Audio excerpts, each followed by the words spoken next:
Selamat datang di channel Pemuja Malam. Jangan lupa like, share, and subscribe ya. Terima kasih.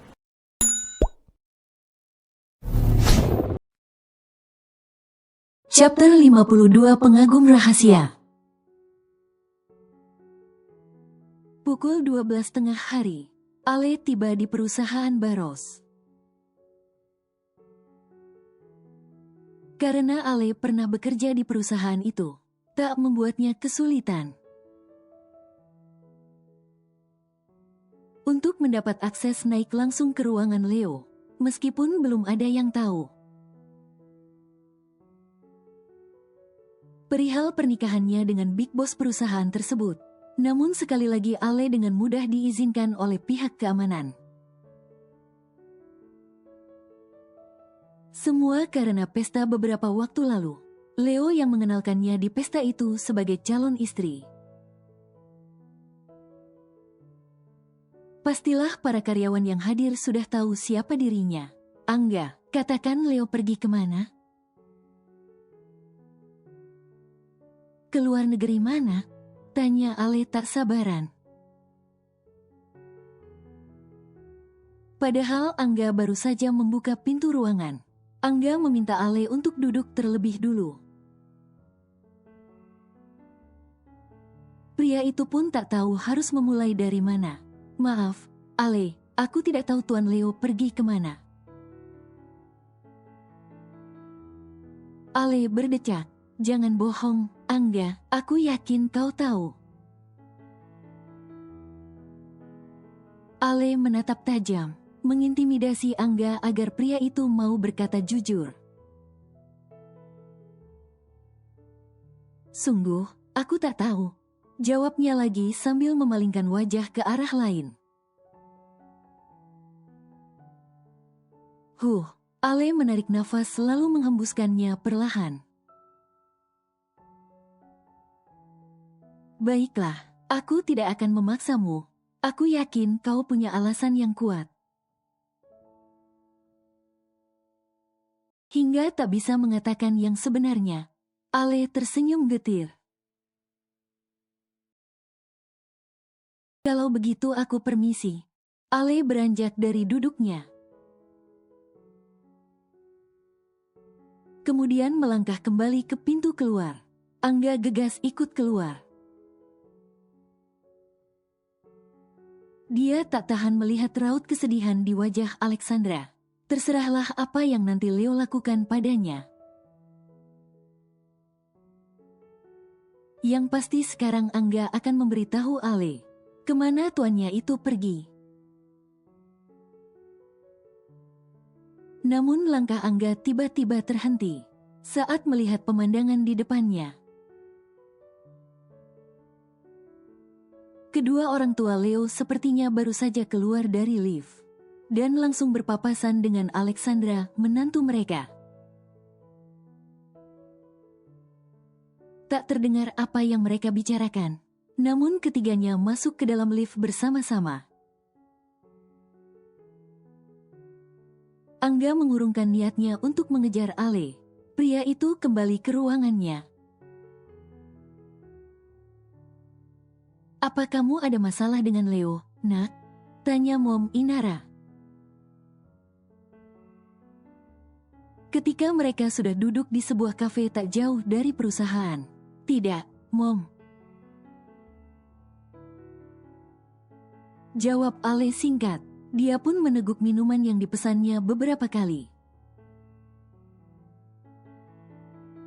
Agar tak kentara tengah menyembunyikan sesuatu. Tadi Mom ke apartemen kalian. Di sana ada Bi Rahmi. Katanya dia asisten rumah tangga di rumahmu dulu, ya?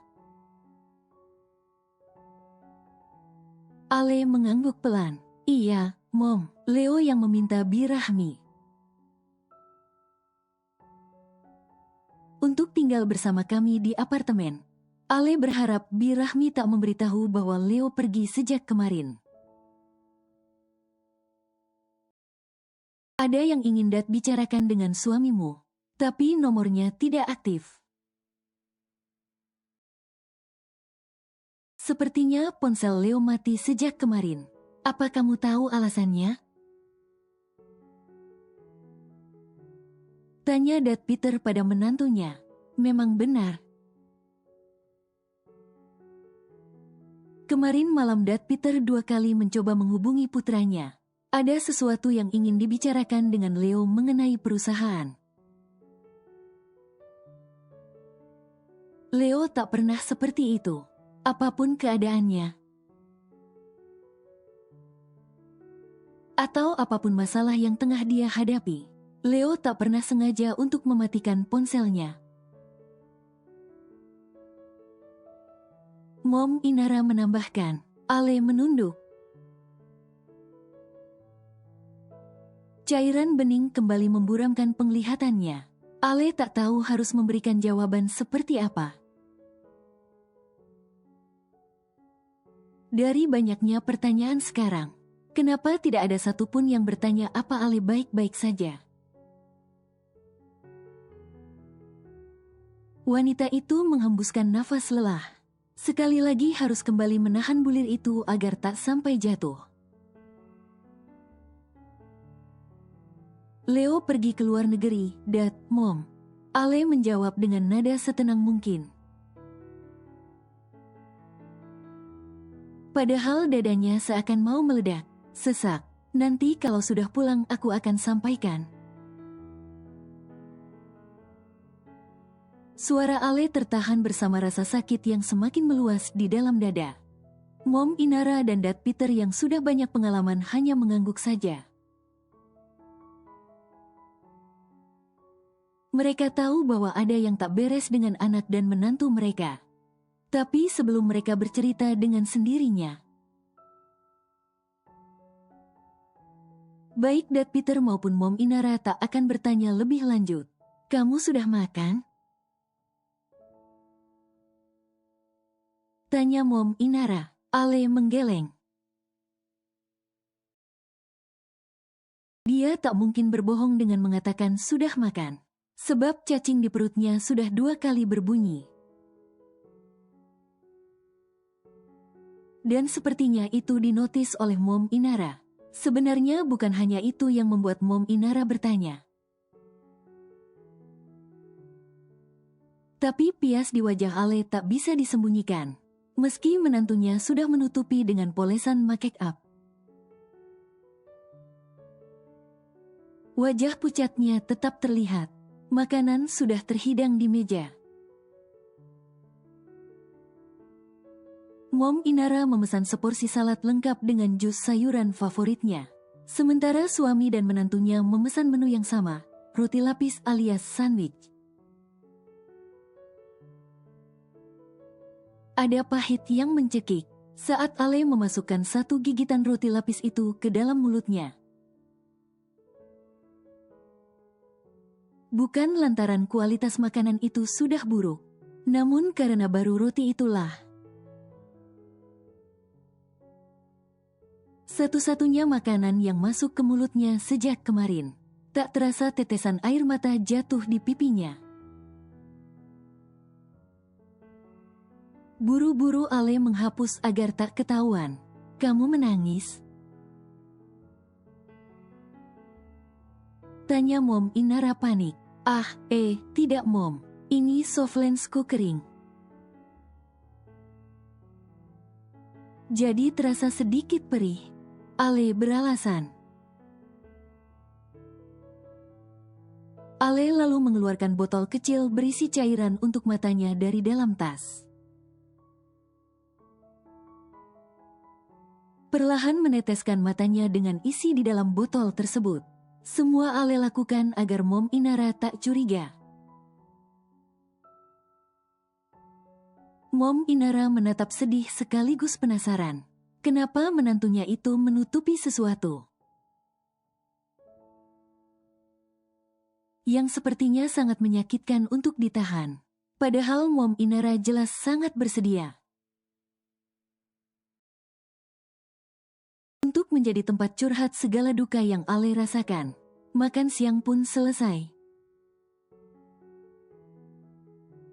Ale berpamitan pada kedua mertuanya.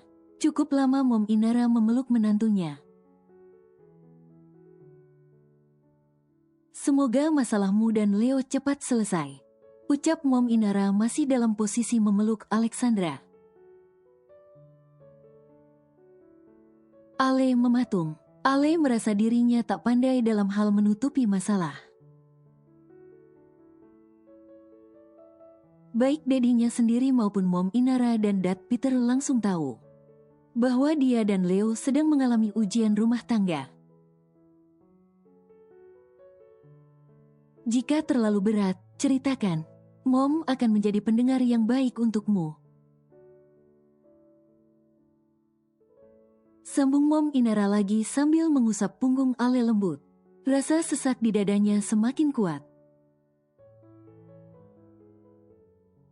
Tak lagi bisa ditahan, Ale membenamkan wajahnya di bahu Mom Inara. Membalas pelukan ibu mertuanya tak kalah erat. Beberapa saat mereka di posisi itu, sampai Ale sendiri yang melepaskan pelukannya. Terima kasih, Mom, Dad. Ucap Ale melihat ke arah Dad Peter dan Mom Inara bergantian. Setelah berpamitan, Ale lebih dulu pergi dengan mobilnya ke perusahaan Lincoln. Hari ini Ale berniat untuk kembali lembur.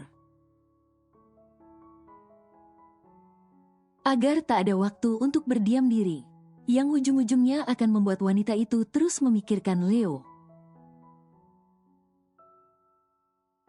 Bagaimana? Apa perusahaan itu mau menjual kembali sahamnya? Tanya Ale setelah tiba di perusahaan. Kini dia sudah kembali duduk di kursi kebesarannya. Belum, Non. Perusahaan itu tak mau menjualnya. Malah mereka ingin menambah sahamnya lagi. Ale menatap frustasi, dan ternyata pembelian saham itu bukan atas nama perusahaan, melainkan atas nama perorangan. Kalau begitu jadwalkan pertemuanku dengan orang itu. Aku ingin hari ini juga. Titah Ale pada asistennya. Damar segera menjalankan perintah. Sementara Ale, dia berusaha untuk fokus melanjutkan kerjanya. Dalam hati, semoga ketika bertemu langsung, orang itu bersedia menjual kembali saham yang seharusnya tetap menjadi milik dedinya, alias pendiri dan pemilik perusahaan Lincoln. Pertemuan yang diharapkan Ale tak juga terjadi. Seseorang itu rupanya tak tertarik untuk mendiskusikan, bahkan bernegosiasi mengenai saham kepemilikannya tersebut. Damar pun tak bisa berbuat banyak. Hitam di atas putih sudah jadi bukti yang sah. Bahkan jika dibawa ke jalur hukum pun sekalipun rasanya tak akan menang. Sebab semua dokumen dan beberapa bukti pendukung lainnya telah dimiliki pria itu. Kalau dia tidak mau bertemu, kau antarkan aku padanya. Aku yang akan langsung menemui dia dimanapun dia berada sekarang, ucap Ale dengan yakin. Dia sudah lelah memikirkan masalah Leo. Kini harus berlelah-lelah lagi mengurus masalah perusahaan yang tidak ada habisnya. Semua karena Irham. Kalau saja Ale kembali lebih cepat, mungkin semua ini tidak akan terjadi. Perusahaan Lincoln akan tetap baik-baik saja dan berjalan sebagaimana mestinya. Ale meninggalkan pekerjaannya, mengambil handbagnya lalu berjalan keluar diikuti Damar di belakang. Ale melihat sekeliling saat kendaraan yang dibawa Damar masuk ke sebuah daerah perbukitan. Jalanannya lumayan sejuk, dengan sisi kiri dan kanan dipenuhi pohon-pohon besar, yang menambah keasrian daerah tersebut. Perjalanan cukup panjang. Terbukti pukul 8 malam mereka baru tiba di gedung sebuah pabrik, yang terlihat dari luar cukup luas. Ale tahu bahwa mereka kini sudah berada di luar kota, terlihat di jalanan yang mereka lalui tadi. Ada beberapa plang besar bertuliskan rute dan nama daerah tersebut. Damar, apa kau tidak salah? Tanya Ale untuk pertama kali setelah perjalanan mereka berakhir. Katanya orang itu pemilik perusahaan sejenis. Kok kita malah ke sini? Tidak, Non, beliau berada di sini. Pabrik kebun kopi keluarganya yang juga dia kelola sendiri. Jawab Damar lalu membuka seat beltnya. Damar turun lebih dulu, kemudian membukakan pintu untuk Ale. Damar sudah sangat bekerja keras. Tanpa diminta Damar sudah tahu seluk-beluk pria, yang kini memiliki saham 25% di perusahaan Lincoln. Baiklah, ayo kita masuk, ucap Ale setelah merapikan penampilannya. Mereka berdua pun masuk, berjalan beriringan menuju pintu pabrik yang terbuat dari kaca. Selamat malam, Tuan, ada keperluan apa? Tanya seorang security yang berjaga di pintu masuk. Kami ingin bertemu dengan Bapak Sadewa, ucap Damar menyebutkan nama seorang pria. Ale menoleh pada Damar. Sadewa. Gumam Ale menyebut nama pria itu. Oh, apa Anda sudah punya janji? Tanya petugas keamanan itu lagi. Tolong katakan saja padanya. Seseorang dari perusahaan Lincoln ingin bertemu, sahut Ale mendahului Damar. Nama saya Alexandra, sambungnya lagi. Kala melihat kebingungan di wajah pria bertubuh tambun itu. Baik, mohon ditunggu sebentar. Ucapnya ramah, petugas itu pun masuk ke dalam pabrik. Yang sepertinya beroperasi selama 24 jam penuh. Tapi entah, Ale pun tak pasti. Hanya melihat dari luar, kendaraan sepeda motor terlihat masih banyak yang berjajar. Terparkir rapi di halaman pabrik yang cukup luas tersebut. Pak Dewa mengizinkan masuk. Tapi hanya yang berkepentingan saja. Saat kembali, security itu langsung memberitahu bahwa tuannya hanya memperbolehkan pemimpin dari perusahaan Lincoln saja yang masuk, sedang Damar tak diizinkan. Tidak bisa, kami datang berdua, lagi pula saya asisten pribadinya. Kenapa tidak diizinkan? Tanya Damar tak terima. Ale memegang lengan Damar, dengan wajahnya mengisyaratkan meminta Damar untuk tak protes. Baik, terima kasih, ucap Ale pada security itu. Tidak apa-apa, Damar. Doakan semoga aku berhasil membujuknya. Ujar Ale beralih pada Damar. Sebelum masuk bersama petugas keamanan itu. Damar tak menjawab bahkan sampai tubuh Ale menghilang di balik pintu pabrik. Silahkan masuk. Suara berat seorang pria terdengar mempersilahkan. Saat petugas keamanan mengetuk pintu, pintu itu pun terbuka. Memperlihatkan sosok pria yang memiliki perawakan seperti Damar. Namun wajahnya tak begitu terlihat. Sebab pria di hadapannya ini memakai topi, yang posisinya hampir menutupi setengah wajahnya.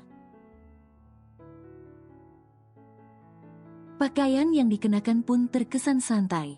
Celana pendek dan hoodie berwarna navy. Ale mengernyit, bertanya-tanya dalam benak. Benarkah dia seorang pemimpin? Jika iya, kenapa pakaiannya seperti itu? Silahkan duduk, Nona Alexandra Lincoln. Ucapnya setelah petugas keamanan pamit undur diri. Ale mematung. Sedikit terhenyak saat mendengar suara pria itu. Di ruangan itu ada 4 sofa tunggal.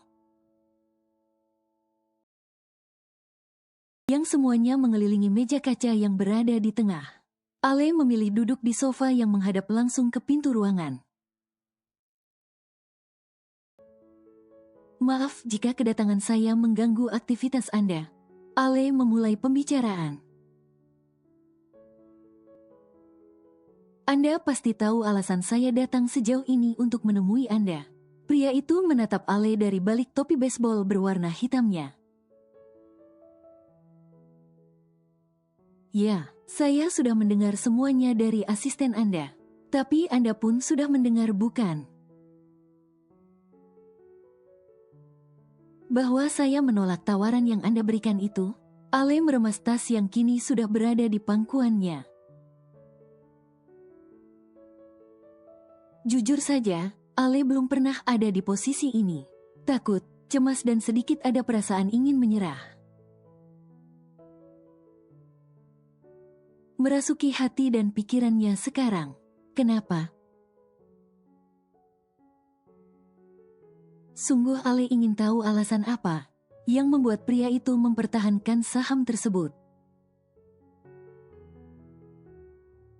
Jelas jika dilihat sepertinya pria itu jauh lebih kaya dibanding Ale. Buktinya selain perusahaan. Dia pun memiliki pabrik kopi yang maju dan besar seperti ini. Saat aku membelinya pada Irham, aku tak memiliki alasan apapun. Begitupun dengan sekarang.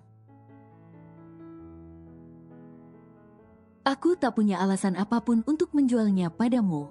Jawabnya enteng sekali. Membuat Ale berusaha mati-matian menahan emosi. Di mana Anda mengenal Irham? Pria itu nampak diam. Jangan-jangan Anda satu komplotan dengan dia? Ale tak kuasa menahan amarahnya jika nama Irham sudah disebutkan. Pria itu terkekeh. Untuk apa saya berkomplot dengannya, Nona Alexandra? Saya dan Irham hanya pernah bertemu beberapa kali di klub. Dan beberapa waktu lalu Irham datang ke perusahaan dan menawarkan saham perusahaan Lincoln pada saya. Dia mengatakan keuangan perusahaan sedang buruk dan terancam bangkrut. Jantung Ale bergemuruh mendengar cerita itu. Irham, pria itu bukan hanya menghancurkan keluarganya. Dia juga berniat merampas seluruh harta yang dimiliki dedinya. Terlambat sedikit saja mungkin semua saham akan Irham jual. Saya mohon pada Anda, lepaskan saham itu. Saya berjanji akan membayar 2 kali lipat dari harga saat Anda membelinya. Saya tidak butuh uang, dan saya juga tidak berniat menjualnya kembali, kecuali... Pria itu sengaja menggantung kalimatnya. Kecuali apa? Katakan saja, saya akan melakukan apapun agar saham itu kembali menjadi milik perusahaan Lincoln. Ale nampak antusias. Pria bernama Sadewa itu pun tersenyum miring. Kecuali kamu mau makan malam denganku, Ale mematung dengan jantung yang berdebar. Takut? Apa maksud Anda? Tanya Ale dengan nada tak suka. Pria itu tak menjawab, melainkan malah membuka topi yang menutup rambutnya. Ale terus memperhatikan. Pandangannya tak teralihkan sedikit pun dari pria yang tengah duduk di depannya. Apa kau tak mengenaliku? Tanya pria yang kini wajahnya sudah terlihat jelas. Tampan, rahangnya tegas, dengan iris kelam sekelam malam. Ale menautkan alis, mengingat-ingat wajah itu. Apakah pernah hadir di kisah masa lalunya atau tidak? Namun semakin Ale mencoba, wanita itu semakin dibuat bingung, karena tak ada satupun wajah di masa lalu yang mirip dengan pria tersebut. Pria itu tersenyum manis dan mengulurkan tangannya di hadapan Alexandra, Atala Sadewa Malik. Ale membeku. Atala S. Malik. Ucap pria itu sekali lagi. Malik. Ale menutup mulutnya tak percaya. Pria itu kembali tersenyum. Namun kini lebih lebar lagi. Astaga, kau Malik. Teman sekolah dasarku dulu. Ale nampak tak percaya. Kenapa sulit sekali bertemu denganmu, Evelyn? Aku hampir gila mencarimu selama ini. Wajah Ale yang tadi terkejut, kini berubah menjadi sebuah senyuman. Hei, untuk apa kau mencariku, Malik? Aku rasa dulu kita tak sedekat itu. Memang benar, kita selalu satu kelas tapi tak pernah saling bicara. Tapi asal kau tahu, Evelyn, aku selalu memperhatikanmu.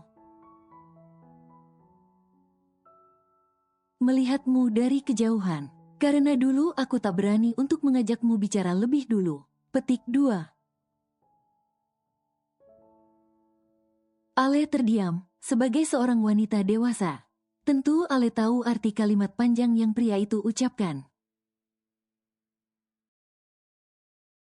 Jadi bagaimana? Apa kamu mau makan malam denganku? Tanya Sadewa alias Malik, yang ternyata adalah pengagum rahasia Ale di masa lalu.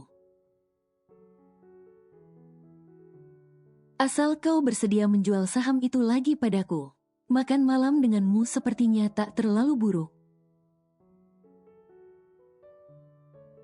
Ucap Ale yang hanya menganggap sepele ajakan makan malam dari Malik. Baiklah.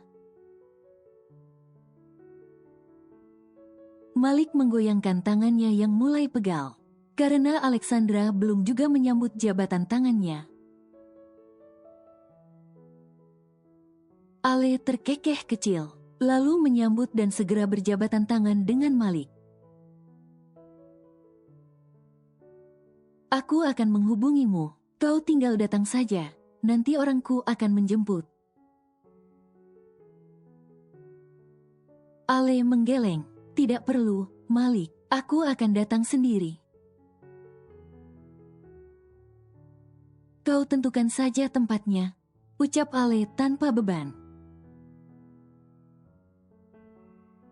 Sebab akhirnya dia bisa bernafas lega. Karena masalah perusahaan sebentar lagi akan selesai. Tak terasa sudah hari kelima, di mana Leo meninggalkan istrinya tanpa pamit. Ale dan Bi Rahmi pun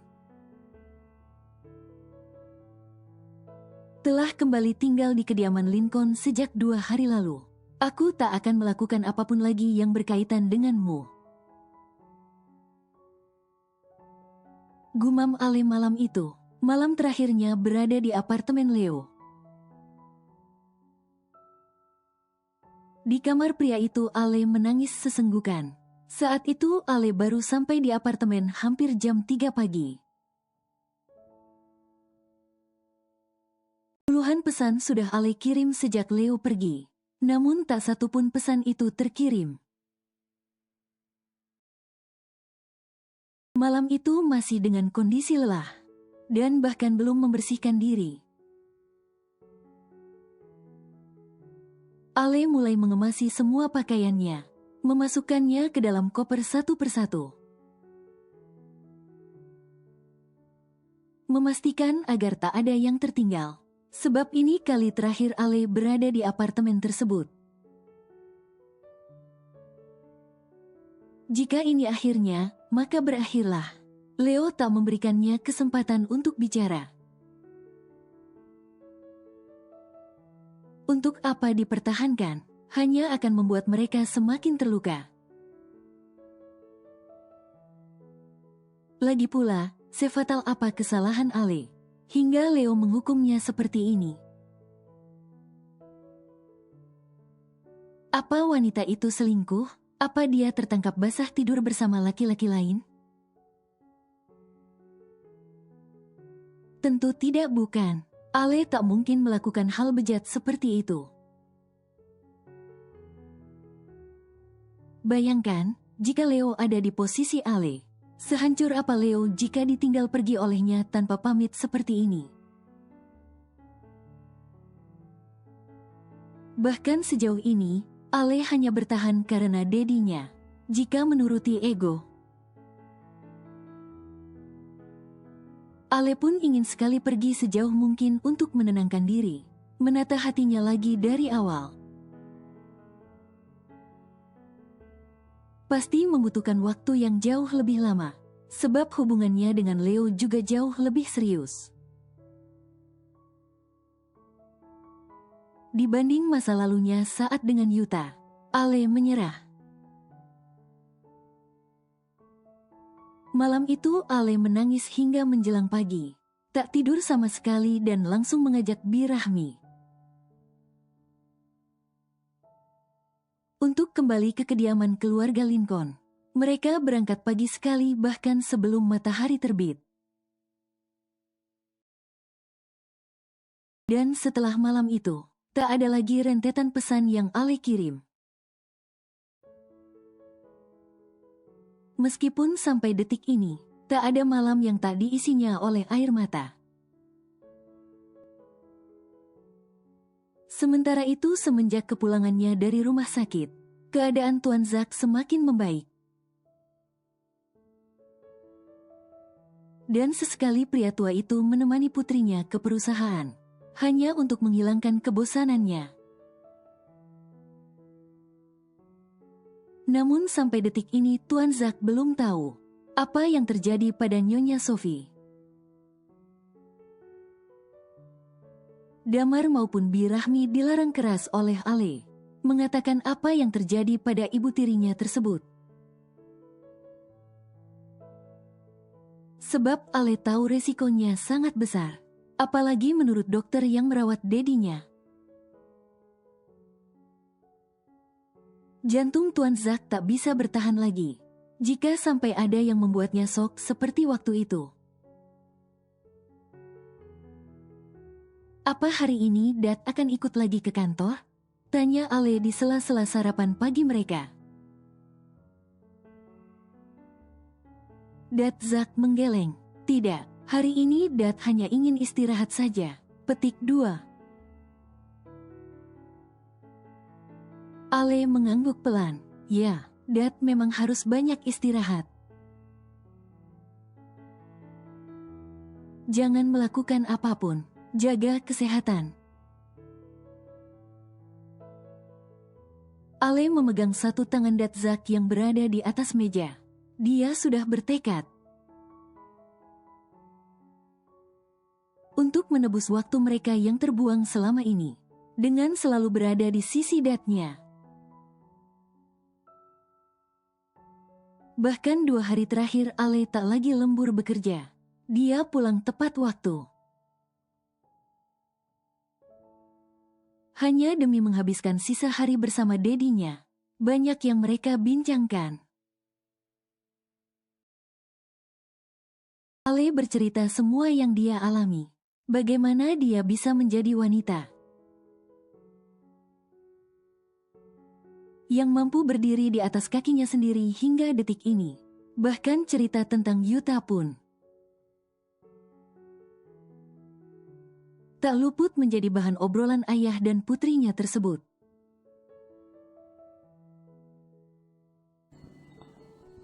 Bersambung.